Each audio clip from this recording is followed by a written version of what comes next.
നിന്റെ വീട്ടിൽ നിന്നേ പപ്പയും മമ്മിയും അളിയനും പിള്ളേരൊക്കെ ഉണ്ട്. അവർക്ക് കഴിക്കാൻ എന്തെങ്കിലും ഉണ്ടോ അവിടെ? ചേട്ടായുടെ വീട്ടിൽ നിന്ന് ആരെങ്കിലും വന്നു കഴിഞ്ഞാൽ അത് ഉണ്ടാക്കുക ഇത് ഉണ്ടാക്കുന്ന പറഞ്ഞാൽ എനിക്ക് പണി തരും. ഇന്ന് ചേട്ടായിക്ക് നല്ലൊരു പണി കൊടുത്തിട്ട കാര്യമുള്ളൂ. അതെ, നമുക്ക് കുറച്ച് മട്ടൻ ബിരിയാണി മേടിച്ചാലോ? മട്ടൻ ബിരിയാണി മേടിച്ചാൽ അതിനകത്ത് കഷ്ണം കുറവായിരിക്കില്ലേ? അതിന്റെ കൂടെ വല്ല ചിക്കൻ 65 അതുപോലെ ബീഫോ അങ്ങനെ എന്തെങ്കിലും മേടിക്കണോ?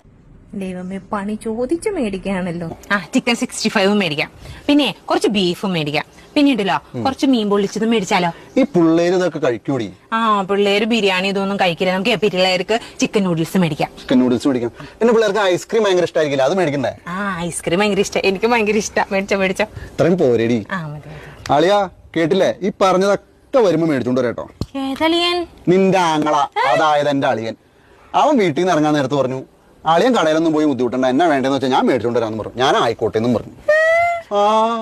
ഇനി എന്തെങ്കിലും വേണോ? വേണമെങ്കിൽ ഇപ്പൊ വിളിച്ചു പറയാം.